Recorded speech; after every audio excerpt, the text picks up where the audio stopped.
మోడీ గారు మా పెద్దన్న అని చెప్పి ముఖ్యమంత్రి గారు అన్నారు. నిజంగా అనడానికి కనీసం కొంచెమన్నా బాధ ఉండాలి. ఎందుకంటే మొన్ననే బడ్జెట్ పెడితే ఒక్క రూపాయి ఇవ్వలేదండి బీజేపీ. ఒక్కటంటే ఒక్క రూపాయి కేంద్ర ప్రభుత్వం తెలంగాణకి ఇవ్వలేదు. అట్లా ఒక్క రూపాయి ఇవ్వని వాళ్ళు పెద్దన్నలు ఎట్లయితారో ఇక మరి వాళ్ళకే తెలవాలి. పొలిటికల్ అండర్స్టాండింగ్ ఉంది కాబట్టి పెద్దన్న అన్నారని మేము అనుకుంటున్నాం. ఎందుకంటే ప్రతి చోట బీఆర్ఎస్ ను ఓడగొట్టాలి, ప్రాంతీయ పార్టీలను బొందబెట్టాలంటే బీజేపీ కాంగ్రెస్ ఒకటైతున్నటువంటి వైఖరి ఇక్కడే కాదు దేశవ్యాప్తంగా కూడా మనం చూస్తూ ఉన్నాం. సో వాళ్ళ పొలిటికల్ అండర్స్టాండింగ్ కాబట్టి పెద్దన్న చిన్నన్న అనుకుంటా తిరుగుతున్నారు. వాళ్ళు ఎట్లన్నా తిరగండి, ఓ 2 సీట్లు ఎక్కువ గెలవండి, కానీ ప్రజల్ని విస్మరించకండి, ప్రజా సమస్యలను విస్మరించకండి అని మాత్రమే నేను కోరుతా ఉన్నాను. కామారెడ్డిలో షబ్బీర్ అలీ గారు అని పెద్ద నాయకులు ఉంటారండి. వారు కూడా ఇవాళ కేసీఆర్ గారి మీద కూడా ఏదో స్టేట్మెంట్ ఇచ్చారు, నేను చూసిన. केसीआर साहब बहुत मीठे बातें करके माइनॉरिटियों को गुमराह करे बोल के उन्होंने स्टेटमेंट दिए। मैं शब्बीर भाई से यही पूछना चाह रही हूँ, शब्बीर भाई आप याद करिए, माइनॉरिटी डिक्लेरेशन करके आप दिए, उसमें क्या दिए शब्बीर भाई? माइनॉरिटियों के लिए अलग से 1.5 लाख शादी मुबारक देते, ऊपर से 1 तोला सोना देते बोल के बोले। आज तक किसी शादी में जाके कांग्रेस पार्टी की तरफ से एक भी चेक दिए क्या? 1 तोला सोना किसी को दिए क्या? माइनॉरिटी डिक्लेरेशन में जितने भी इश्यूज बोले, इमामों को मौजनों को तनख्वाह देते बोले, बढ़ाते बोले, बच्चों को सेपरेट स्कॉलरशिप देते बोले, 4000 करोड़ बजट में रखते बोले, कितना रखे है ना? 2000 करोड़ भी पूरा नहीं रखे। और शब्बीर भाई उल्टा आज भी केसीआर साहब के ऊपर रो रहे। मैं बोल रही हूँ ना साहब, इनको हजम नहीं हो रही है चीज की, सरकार में आए कैसे? अभी तक वो खुद हैरान है कि हम लोग सरकार में हैं। अभी तक ऑपोजिशन पार्टी के जैसा इनका रवैया है, ऑपोजिशन पार्टी के जैसा इनका बर्ताव है, जिसके वजह से लोगों को बहुत ज्यादा नुकसान हो रहा है। यही हमारा कंसर्न है। माइनॉरिटियों के वास्ते हमेशा केसीआर हमदर्द रहे हैं। बीआरएस पार्टी माइनॉरिटियों के वास्ते काम करने वाली पार्टी है, आगे चल के भी हमारा रवैया वैसे ही रहेगा। एलआरएस इंप्लीमेंट చేస్తాము అని చెప్తే కోర్టుకు పోయి మరి ఆపినటువంటి నాయకులు కాంగ్రెస్ పార్టీ నాయకులు. ఆనాడు ఏమన్నారు? నో ఎల్ఆర్ఎస్ నో బీఆర్ఎస్ అన్నారు. ఇవాళ మేము చెప్తా ఉన్నాము, ఎల్ఆర్ఎస్ కి మీరు 0 అంటే డబ్బులు తీసుకోకుండా ల్యాండ్ రెగ్యులరైజేషన్ స్కీమ్ వేల సంఖ్యలో ఏవైతే అప్లికేషన్స్ ఉన్నాయో వాళ్ళకి తక్షణమే ప్రజల సౌకర్యార్థం ఎల్ఆర్ఎస్ ఇంప్లిమెంట్ చేయాలని చెప్పి మేము డిమాండ్ చేస్తూ ఉన్నాం. మా గౌరవ పార్టీ అధ్యక్షులు నిన్న పిలిపించారు. రేపు బీఆర్ఎస్ పార్టీ నుంచి అన్ని మున్సిపాలిటీలలో కూడా రాష్ట్ర వ్యాప్తంగా ధర్నా చేయబోతా ఉన్నాం. కామారెడ్డిలో ఉన్న మన 3 మున్సిపాలిటీస్ కలుపుకుంటే కామారెడ్డి జిల్లాలో మనకు 21,000 అప్లికేషన్లు ఎల్ఆర్ఎస్ కోసం పెండింగ్లో ఉన్నాయి. ఆ 21,000 అప్లికేషన్స్ కూడా తక్షణమే పరిష్కరించాలని, అసలు 1 రూపాయి కూడా ప్రజల దగ్గర తీసుకోకుండా పరిష్కరించాలని మేము ఈ ప్రభుత్వాన్ని డిమాండ్ చేస్తూ ఉన్నాం. ఆనాడు మీరు చెప్పిందే మీకు ఇవాళ చెప్తా ఉన్నాం, నో ఎల్ఆర్ఎస్ నో కాంగ్రెస్ అనే పరిస్థితి వస్తుంది పార్లమెంట్ ఎన్నికలలో. కాబట్టి ఖచ్చితంగా 0 రూపాయలతోని ఎల్ఆర్ఎస్ మీరు చేయాలని చెప్పి డిమాండ్ చేస్తూ ఉన్నాం. దానికి సంబంధించి రేపు రాష్ట్ర వ్యాప్తంగా ధర్నా జరుగుతుంది.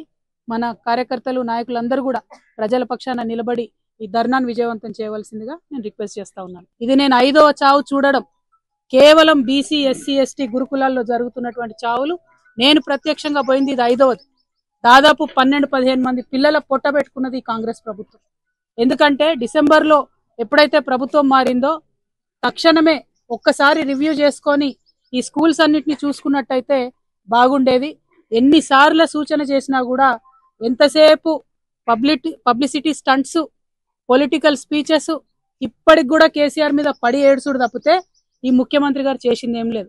ఇవాళ ఒక తల్లిగా నేను ఆవేదనతో చెప్తా ఉన్నా, మేము చూసొచ్చినాం ఇవాళ తండాలో ఊరంతా కన్నీరు మున్నీరుగా ఏడుస్తున్నారు. ఎవరు తీసుకొచ్చిస్తారు చెట్టంతా కొడుకును? ఎంత బాధ అవుతుంది. ఆ కడుపు కొత్త అర్థం చేసుకోవాలి కదా. ఎందుకు చచ్చిపోయిన పిల్లలు? చిన్న మిస్టేక్, చిన్న గొడవ ఆపడానికి అక్కడ ఎవరు లేకపోతే 8 మంది పిల్లల జీవితాలు ఇలా ఆగమైనాయి. మళ్ళీ ఇవాళ చెప్తా ఉన్నాం గౌరవ ముఖ్యమంత్రి గారికి, దయచేసి ఇప్పటికన్నా మీరు రివ్యూ చేయండి. ఇది పిల్లలాట కాదు. ఏదో పొలిటికల్ స్పీచ్ ఇచ్చి కేసీఆర్ని 2 మాటలు అనిపోయితే సమస్యలు సాల్వ్ కావు. బీసీ హాస్టల్లో 2 ఆడపిల్లలు చనిపోయినారు, భవ్య వైష్ణవి.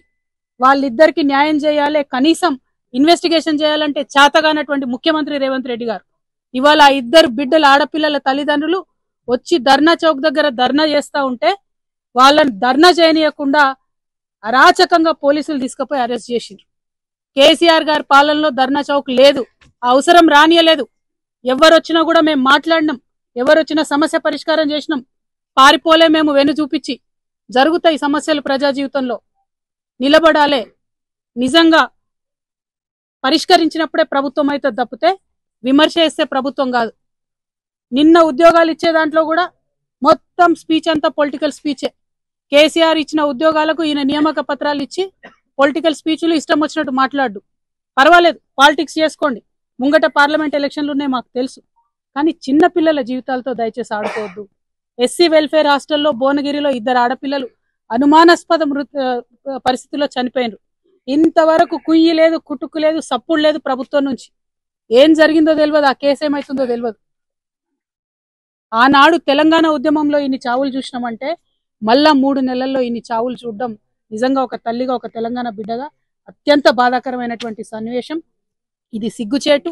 పరిపాలన చేతగానటువంటి ప్రభుత్వం కేవలం విమర్శలకు మాత్రమే, ప్రతిపక్షాల మీద ఆడిపోసుకోవడానికి మాత్రమే ముఖ్యమంత్రి గారు ఉన్నట్టుగా చేస్తా ఉన్నారు.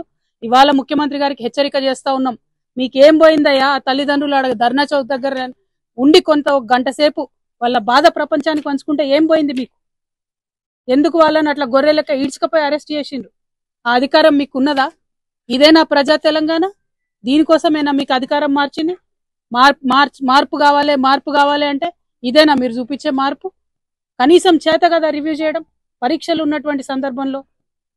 మేము ఇవాళ నిజామాబాద్ జిల్లా కలెక్టర్ గారిని, జిల్లా సిపి గారితో నిన్న మాట్లాడడం జరిగింది.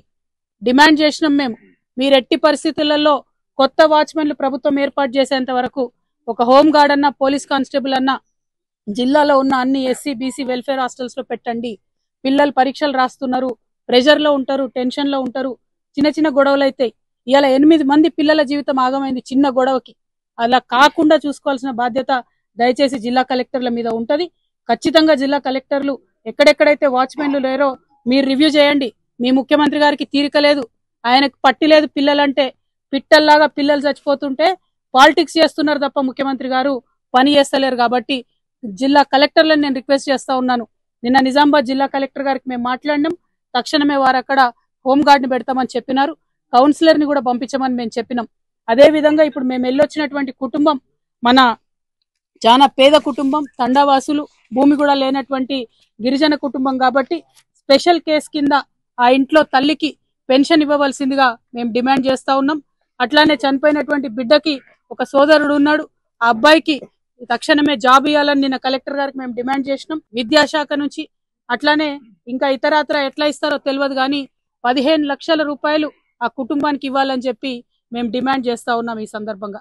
అదే విధంగా మరి చాలా అంశాలు అక్కడ తండావాసులు మాకు చెప్పడం జరిగింది. ఆ అంశాలన్నిటి పట్ల కూడా ప్రభుత్వం శ్రద్ధ పెట్టి తక్షణమే ఒక డబుల్ బెడ్రూమ్ ఇల్లు ఆ కుటుంబానికి మంజూరు చేయవలసిందిగా కూడా ఈ సందర్భంగా మేము డిమాండ్ చేస్తా ఉన్నాం. ఇవాళ నిజంగా తెలంగాణ సమాజానికి చాలా బాధగా నేను విజ్ఞప్తి చేస్తా ఉన్నా. ఒక్క 2-3 నెలలు ప్రభుత్వం ఫోకస్ చేస్తే ఈ పరీక్షల సమయంలో, ఈ టెన్షన్ సమయంలో పిల్లలకి ఇబ్బంది కాకుండా కాపాడుకోబడతాం. కాబట్టి దయచేసి ముఖ్యమంత్రి గారికి ఇదివరకు కూడా చెప్పినాం, ఇది రాజకీయాలకు చేయాల్సినటువంటి అంశం కాదు. చేతులు జోడించి విజ్ఞప్తి చేసినాం సూర్యాపేట పోయినప్పుడు, 2 ఆడపిల్లలు చనిపోయినప్పుడు. మళ్ళీ విజ్ఞప్తి చేస్తా ఉన్నాం ముఖ్యమంత్రి గారు, మీకు ఇది పిల్లలు పిట్టల్లాగా చచ్చిపోతా ఉన్నారు, దయచేసి శ్రద్ధ పెట్టండి. మీకు విద్యాశాఖ మంత్రి లేడంటే బాధ్యత ముఖ్యమంత్రి గారిదే ఉంటది, తక్షణమే రివ్యూ చేయండి అని మరొకసారి డిమాండ్ చేస్తూ, ఈ విద్యార్థులందరినీ కూడా వారి భవిష్యత్తుని మరి పనంగా పెట్టి పేరెంట్స్ అందరు కూడా పంపించారు. కాబట్టి ఆ హాస్టల్స్ లో పరిస్థితులు తక్షణమే మంచిగా కావాలని చెప్పి కోరుకుంటూ, దానికి మా ప్రజాప్రతినిధులు, ఇదివరకు మాజీ శాసనసభ్యులు అందరు కూడా సహకరిస్తారు. ఇక్కడ సురేందర్ అన్న నాకు తెలుసు, తను న్యూ ఇయర్ అయితే కూడా ఆఖరికి పోయి బీసీ ఎస్సీ ఎస్టీ వెల్ఫేర్ హాస్టల్లో సెలబ్రేట్ చేసుకున్నటువంటి వ్యక్తి. అంత ప్రేమగా తన నియోజకవర్గంలో ఉన్నటువంటి హాస్టల్స్ ని చూసుకున్నటువంటి వ్యక్తి. అదే విధంగా మా ముజీబన్న కావచ్చు, మా వేణన్న కావచ్చు, ప్రభాకర్ రెడ్డి అన్న కావచ్చు, వీళ్ళందరూ కూడా నిరంతరం హాస్టల్స్ కి వెళ్లి చూస్తున్నటువంటి వారు.